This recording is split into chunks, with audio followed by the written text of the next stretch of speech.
Em nome do Pai que me criou, em nome do Filho que me resgatou, e em nome do Espírito Santo que me santificou, divina vontade, reina na minha vontade. Então vamos continuar a leitura do livro Coroa de Santidade. Nós deixamos sem ler o restante referente à origem da vida. Vamos continuar agora em outra pergunta. Mas quem fez Deus? Não vai funcionar. Uma vez que qualquer conclusão, não importa quão certa, tenha sido definitivamente demonstrada pela razão ou pela ciência, qualquer pessoa, mesmo uma criança pequena ou um papagaio, pode sempre responder sem pensar: mas por quê? E esse, de fato, geralmente é o recurso do ateu. Ok, tudo bem, Deus fez a vida, mas quem criou Deus então? Embora superficialmente semelhante à resposta do crente, quanto a tese do Big Bang é dada como uma explicação para a existência do universo, ou seja, o crente pergunta em resposta a ser dito que o mesmo número de tentativas que ainda dá zero de probabilidade do Hamlet ou Shakespeare decorrente da aleatoriedade produz uma certa estatística de sucesso superior a 1 trilhão de trilhões de trilhões de trilhões de vezes. O Big Bang criou o universo. Bem, quem causou o Big Bang? Na verdade, é radicalmente divergente. Lembre-se primeiro que a teoria do Big Bang foi criada por um padre católico. E mesmo que verdadeiro, não diz nada sobre como o próprio Big Bang aconteceu. Fala apenas do que teria acontecido imediatamente após e depois. Consequentemente, os crentes há muito apelam para a existência de alguma coisa ao invés de nada, com uma prova clara de um Criador, como ateu atenua respondendo: bem, então quem criou Deus? Se você pode dizer que ele simplesmente existe, então podemos dizer que o universo simplesmente existe? Os ateus continuam insistindo que esta é apenas mais uma questão na qual a ciência ainda está trabalhando e eventualmente vai responder um dia. Mas a pura verdade é que a existência de algo em vez de nada, como tudo aconteceu, é simplesmente um mistério radicalmente além da capacidade de compreensão da mente humana. Continuando com o Tit for Tat, o ateu diz que pode apelar para o mistério se o crente o é. Mas esse não é o caso. Qualquer crente pode proclamar autenticamente, sem comprometer suas próprias premissas: não sei como Deus pode simplesmente existir, não sei como ele pode ser criado, e eu jamais poderia entender. Um ateu não pode. Pois essa resposta é perfeitamente aceitável em relação a Deus. O argumento contra ele por ateus que fazem referência a uma intangibilidade inerente a permite. Mas essa é a única resposta que a ciência empírica e as mentalidades materialistas não têm autoridade para dar. Nada que pertença ao meramente físico, no qual, por definição, é tudo o que o ateu acredita, poderia ser inerentemente incognoscível. Embora algumas áreas ainda não tenham sido descobertas, não há espaço para o mistério na mecânica. Sem Deus é incognoscível, é simultaneamente a única resposta possível à criação do universo e à existência da vida, e uma resposta impossível. Esse paradoxo só pode ser resolvido com a introdução de um elemento não ou sobrenatural, ou, em outras palavras, Deus. Voltemos ao problema com o qual começamos a sessão. Qualquer ateu poderia fingir de maneira fácil e barata que ele rebateu qualquer argumento a favor de Deus, simplesmente respondendo: bem, que Deus. Então, colocando criado, causado, ordenado ou qualquer outra coisa nesse espaço em branco. Semelhante à maneira como um criminoso que sabe que é culpado de uma certa ofensa responde invariavelmente a qualquer acusação com as palavras: onde está sua prova? Mesmo quando ele sabe muito bem que o que foi apresentado já constitui prova. Mas quando alguém sucumbiu a tal obstinação, ele emprega métodos que poderiam facilmente ser adotados por uma criança de 2 anos ou um papagaio, arbitrariamente e sem pensar em continuar dizendo por quê ou como. Mesmo quando a pergunta já foi respondida, ele deveria considerar o que o levou a um estado tão lamentável.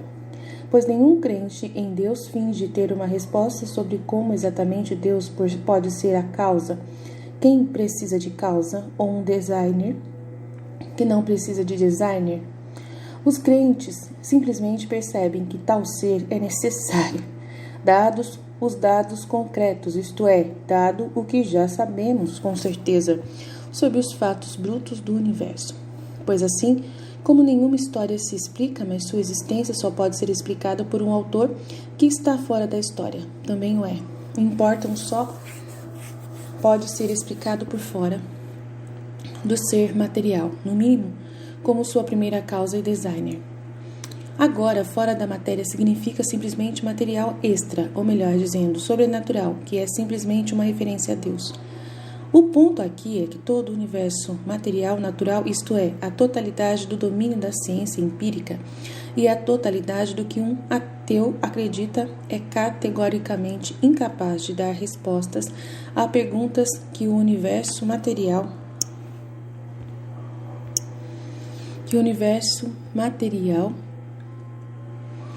natural em si exige que respondamos, incluindo como começou e como surgiu a ordem funcional que vemos nela.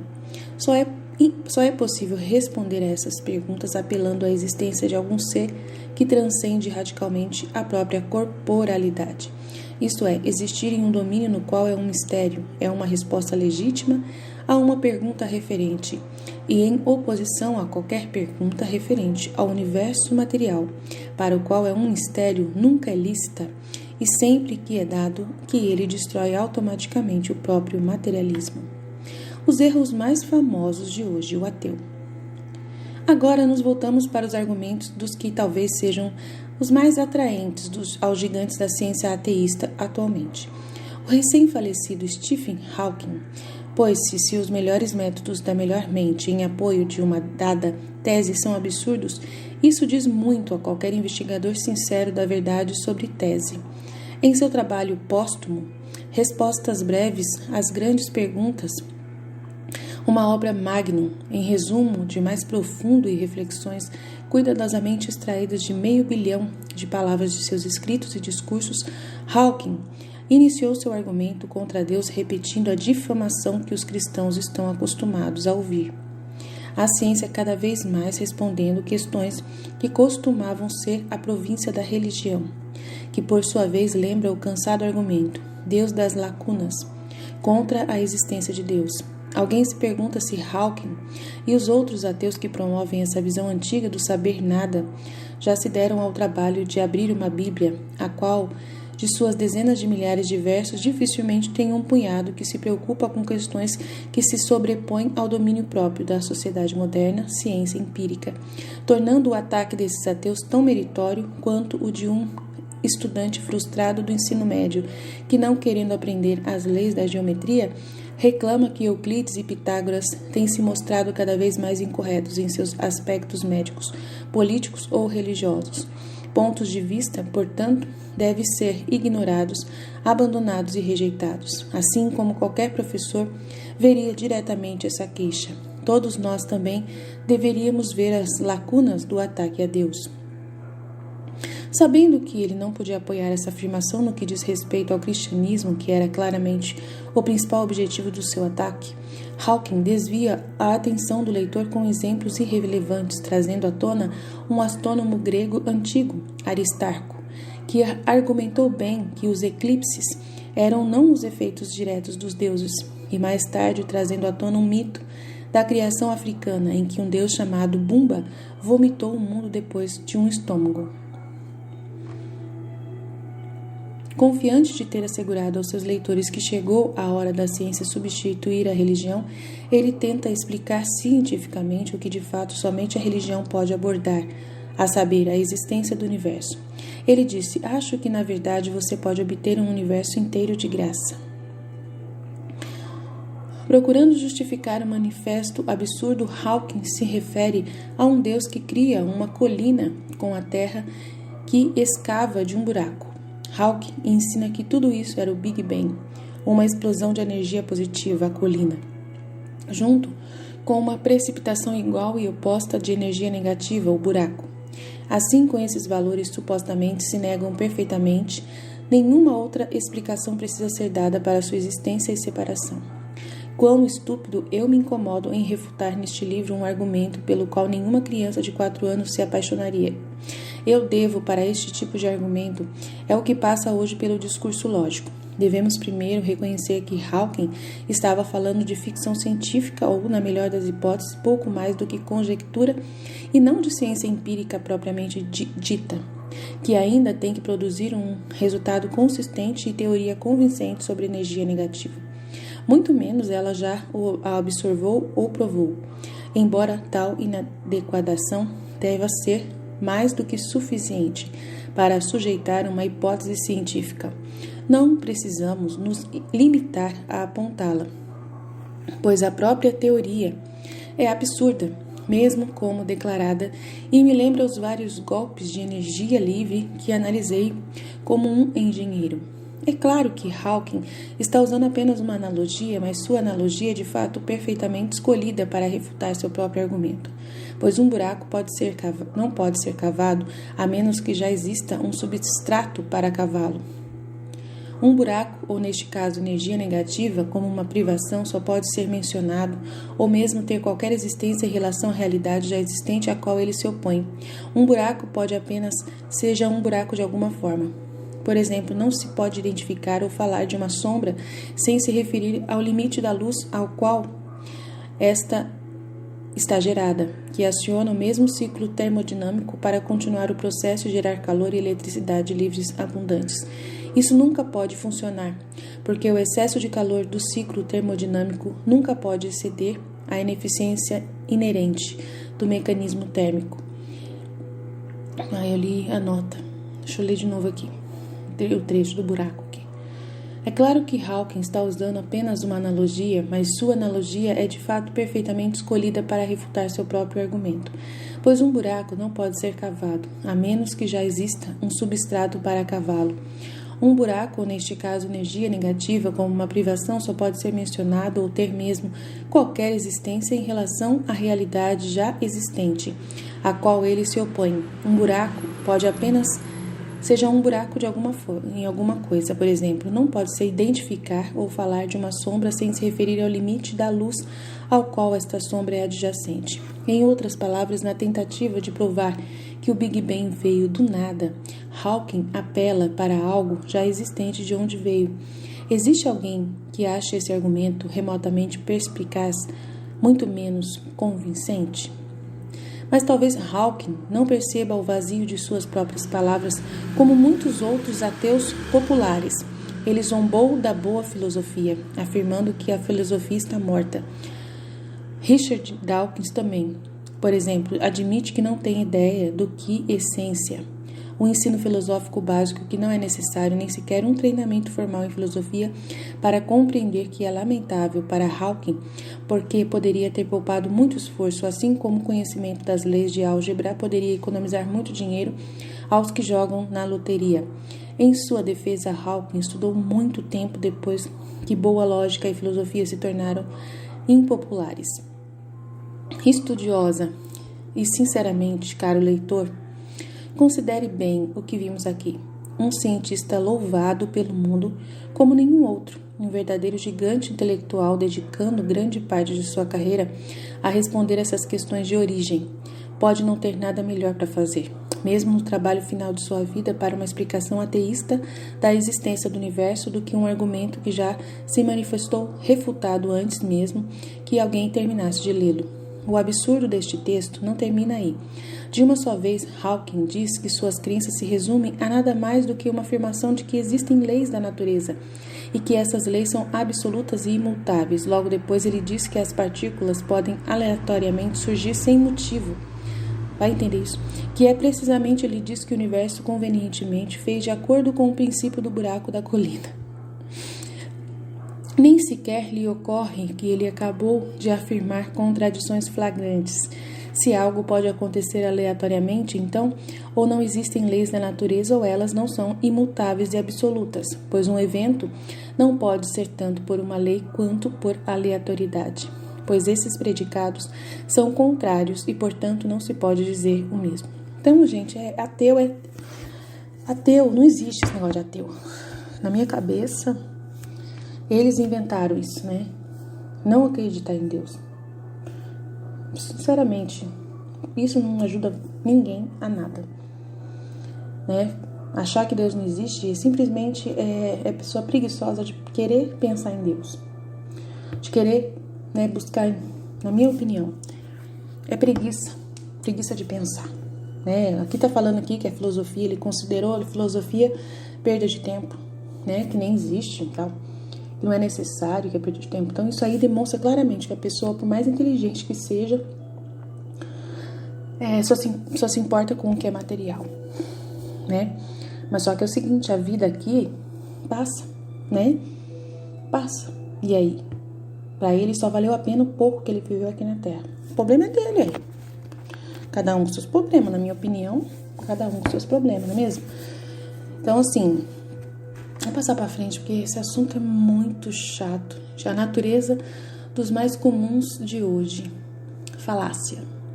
Parece que há uma falácia que define virtualmente todos os ataques comuns feitos contra Fausto e os fiéis. A falácia tem instalações confusas.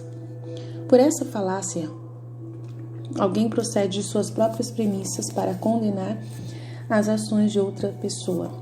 E essa condenação assume a forma de apontar o quão absurdo é o comportamento do outro se comparado às premissas que o próprio condenado mantém. Mas essa abordagem, é claro, é tão tola quanto um homem mórbido e obeso, que repreende um homem com um peso mais saudável por comprar uma camisa feita para se ajustar a um corpo comum.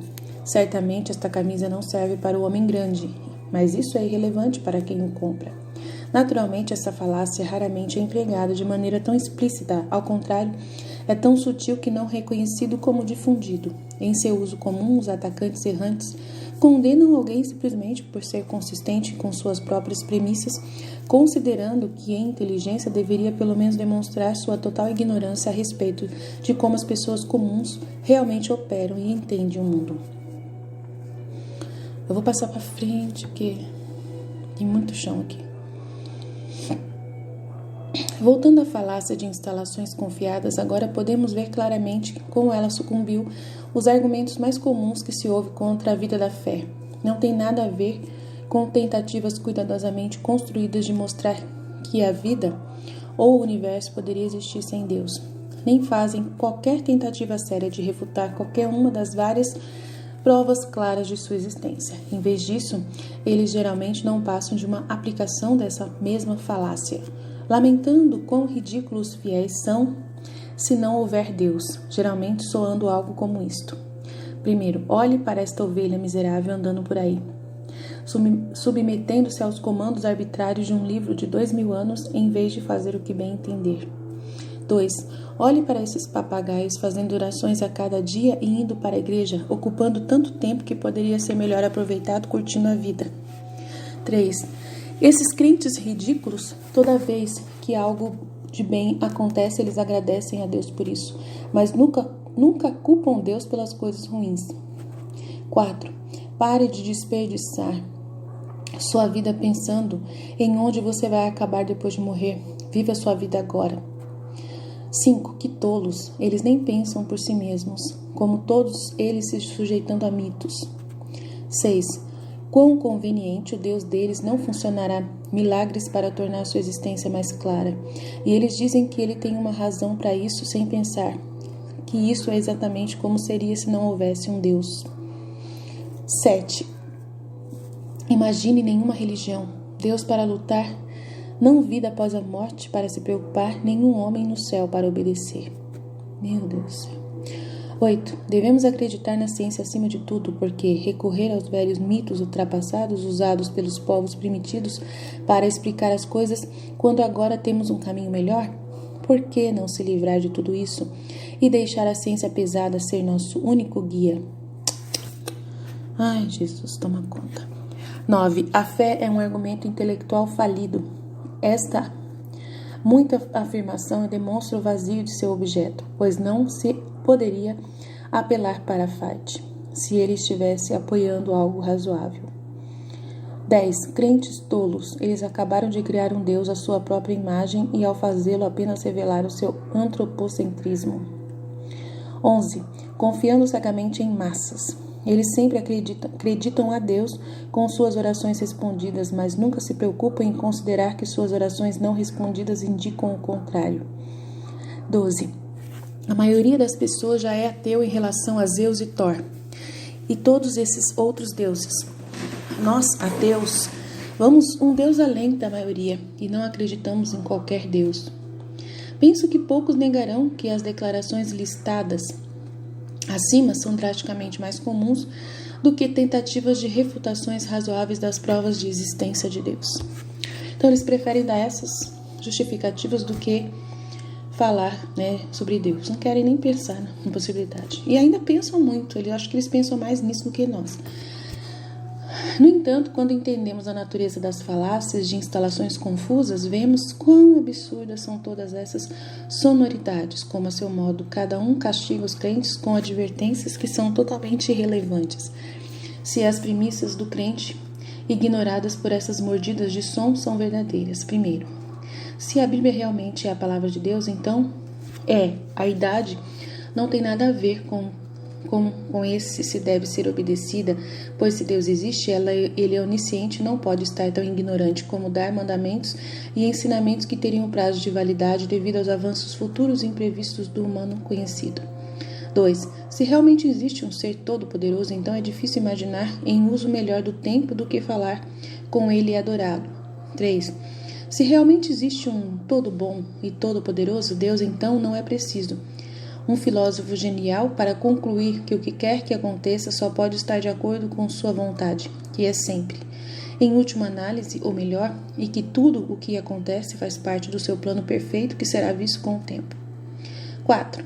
Se realmente vamos viver para sempre, quer no céu ou no inferno, é difícil imaginar uma consideração mais digna do que ponderar em qual desses dois lugares a pessoa irá pagar e, de acordo com essa consideração, direcionar as ações de alguém para alcançar o primeiro e evitar o segundo. 5.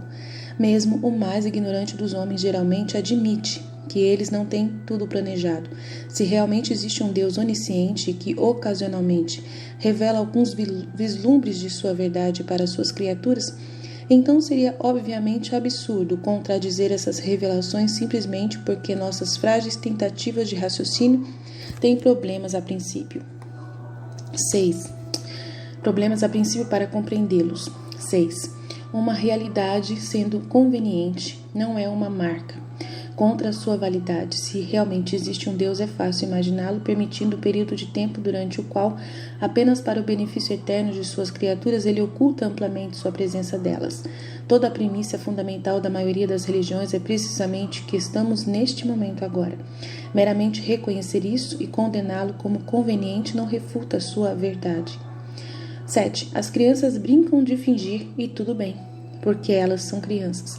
Espera-se que os adultos façam o possível para descobrir a verdade e agir de acordo com sua descoberta, não importa o quanto possam gostar de imaginar as coisas de outra maneira. 8.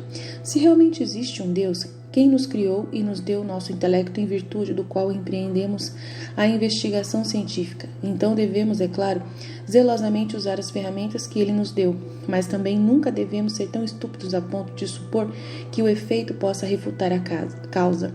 Em outras palavras, que a ciência, a ferramenta para descobrir empiricamente as verdades, pode refutar outras verdades diretamente reveladas por quem criou a ferramenta e, portanto, já sabe tudo o que pode e não pode fazer. 9. Nenhum crente digno do nome supõe que a fé substitui a razão. Ninguém fala mesmo. Em vez, crentes entendam que é um dom dado por Deus que confirma e fortalece o conhecimento da verdade, uma verdade já confirmada ou no mínimo pela razão. Se de fato existe um Deus e se muitos estão constantemente argumentando contra ele, se esforçando para fazer com que os outros o rejeitam, então só faz sentido que se alguém realmente entender pela razão também que ele existe. Então essas pessoas elas estão tão brigando com a gente por causa disso, porque ele é tão real que elas querem fazer com que ele desapareça, pela preguiça que eles têm de se interessar por ele, argumentando contra ele, se esforçando para fazer com que os outros o rejeitem, Então só faz sentido que se alguém realmente entender pela razão também que ele existe, então se beneficiaria muito de um dom sobrenatural, fé, diretamente de Deus, ambos confirmando o fato de sua existência e assim salvaguardando os benefícios dessa crença contra as inevitáveis flutuações e dúvidas no conhecimento humano comum, e revelando com certeza a verdade sobre si mesmo e sua criação. Somente essa razão não seria capaz de descobrir. 10. Se de fato existe um Deus que fez o homem em sua própria imagem, então a semelhança entre homem e Deus não pode ser meramente acusado arbitrariamente de uma formação antropocêntrica, ou do segundo pelo primeiro. Como sempre, como em todos esses 12 pontos, o ateu aqui está olhando puramente o quão absurdo o credo e a prática do crente são comparados com as próprias premissas do ateu. Além disso, o ateu supõe erroneamente que o crente usa argumentos para Deus que de fato quase nunca foram usados dessa maneira. Nenhum crente afirma que acredita em Deus por causa da semelhança de Deus com o homem, pois, obviamente, se alguém inventar uma religião, ele faria exatamente isso. Mas se houvesse um Deus, por que não ele fez criaturas como ele mesmo?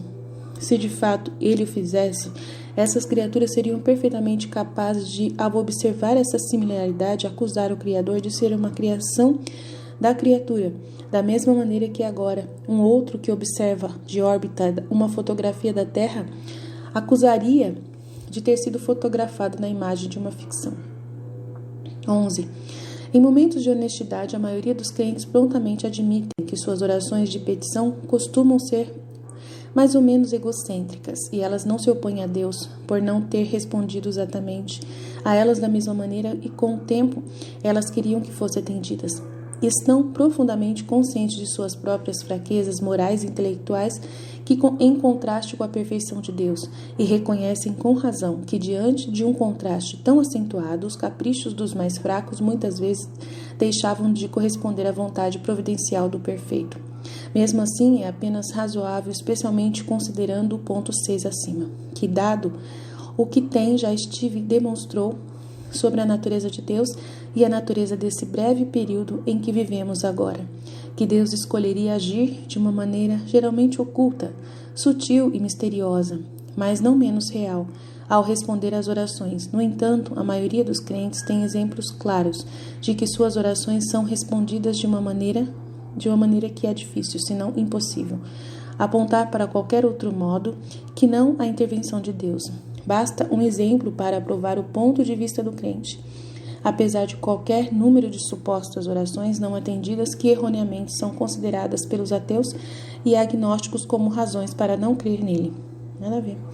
A grande maioria dos crentes no mundo mantém que deve haver um ser supremo acima de todos os outros, em forte contraste com algumas marcas de politeísmo pagão antigo, que sustentava a existência de muitos seres, mas mesmo a maioria das marcas de paganismo sustenta que os muitos deuses são, na verdade, todos seres inferiores a algum outro ser absoluto, supremo e transcendente. Suponha que esse monoteísmo possa ser refutado,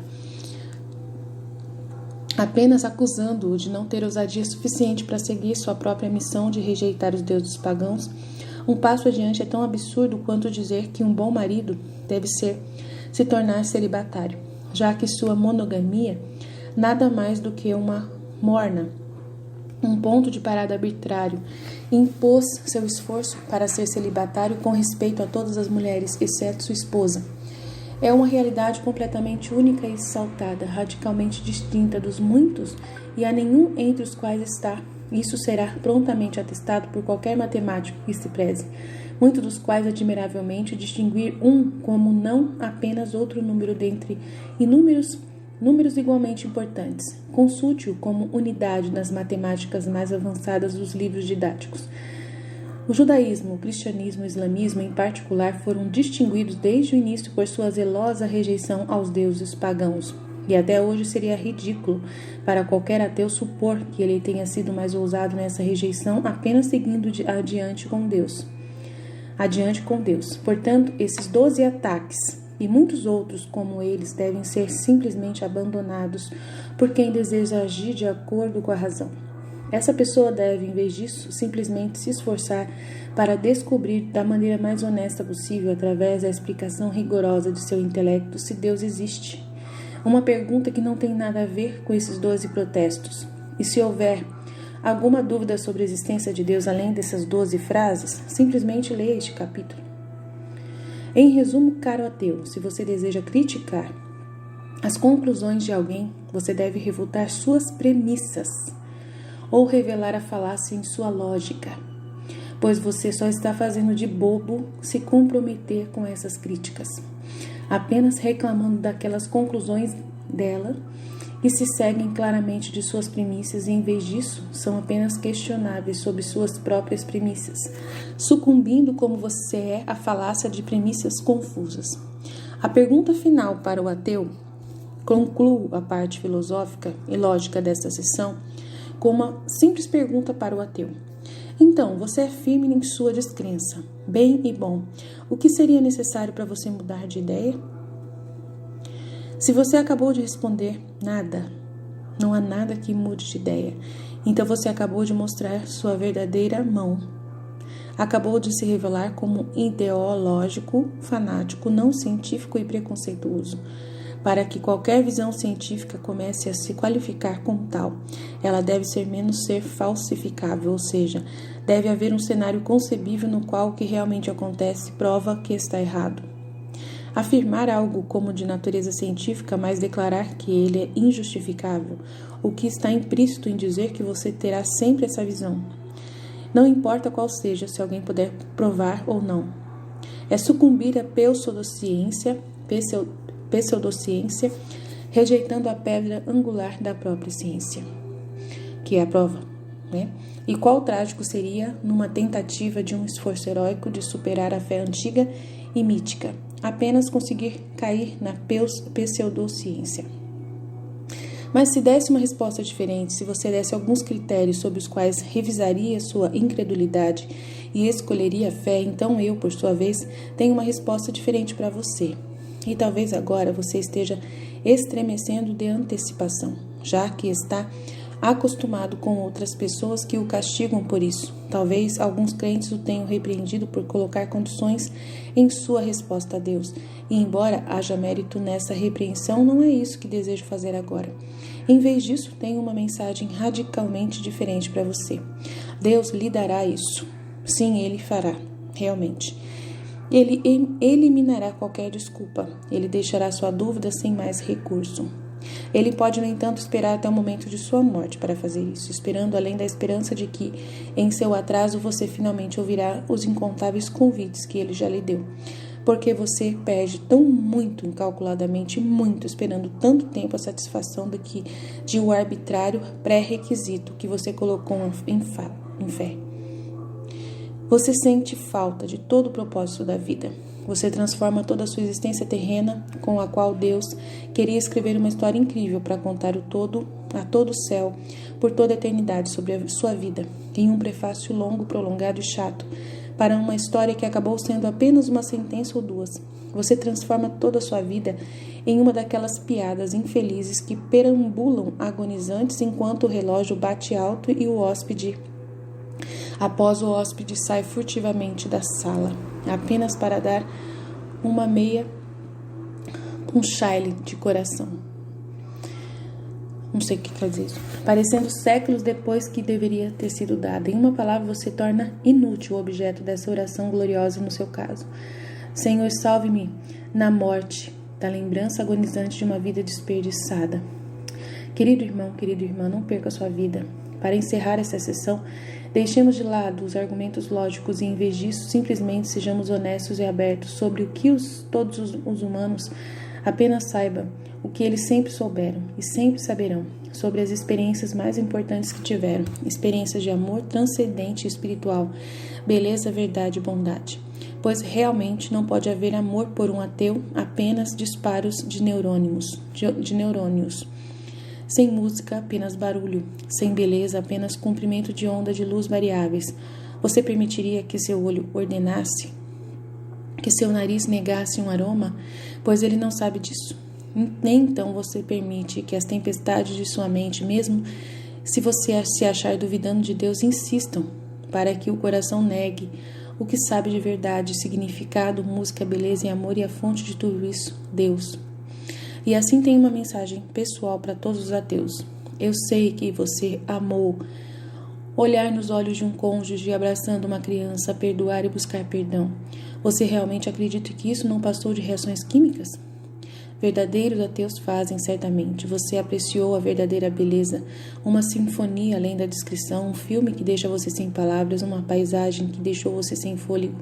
Você realmente acredita que isso não foi mais do que um desencadeamento de uma certa parte do seu cérebro através de estímulos sensoriais? Verdadeiros ateus fazem. Deve ter havido muitas vezes em que você ajudou outra pessoa e sentiu a presença de Deus em você, como uma consciência feliz. Uma época em que você rejeitou o egoísmo e desistiu de algo que não tinha direito a favor de um amigo. Desistiu de algo que tinha direito em favor de um amigo. Quando você se importava com alguém que estava sofrendo. Quando você deu sem esperar nada em troca. Você realmente acredita que isso não foi senão um instinto evolutivo do rebanho? Verdadeiros ateus fazem. Para permanecer na verdade, muitas vezes precisamos apenas nos recusar a esquecer aqueles momentos em que sabíamos que estávamos mais próximos, quando estávamos no auge da razão, confirmado pelas emoções mais altas. Quem quer que seja, você já teve momentos em que sabia que Deus existe. A única razão pela qual você nem agora acredito que é porque você se permitiu esquecer aqueles momentos, como uma noiva esquecendo seus votos de casamento. Quando nos permitimos esquecer, a deriva irracional dita a direção em que viajamos, e quando acordamos depois de um tempo, frequentemente nos esforçamos para justificar nossa posição em vez de voltar para casa. Se você, querido ateu, revise sua vida, descobrirá que isso é verdade. Você não se sentou apenas para um dia para concluir racionalmente que Deus não existe e depois vive uma vida livre das correntes de sua tirania resistente. Pelo contrário, um dia você se viu vivendo uma vida sem Deus e depois tentou se convencer de que estava tudo bem. Porque Ele não existe, considere isso. Portanto, um convite a ser governado pela razão em vez de ficar à deriva. Finalmente, como breve nota final, entenda que essa sessão refutou todas as formas de agnosticismo tão completamente quanto o ateísmo. Por aqui, não refutamos simplesmente um argumento contra a existência de Deus, como alguém faria, por exemplo, refutando o problema do mal. Pelo contrário, demonstramos positivamente a existência de Deus nessas páginas.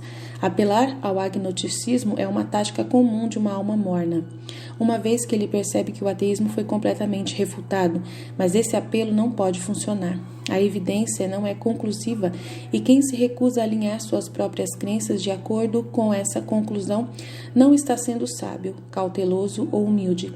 Ele está sendo tão obstinado quanto alguém que nega categoricamente o que a evidência indica conclusivamente. Então aí ele vai falar agora o fato de que Deus se tornou... Cara, não entendi nada. Quase 2000 anos atrás, esse mesmo Deus entrou no universo. Se tornou homem. O fato de que Deus se tornou homem. Isso, tradução só por Deus. Aí depois a gente vai fazer essa parte amanhã, tá bom, Jesus? Eu confio em vós. Fiat.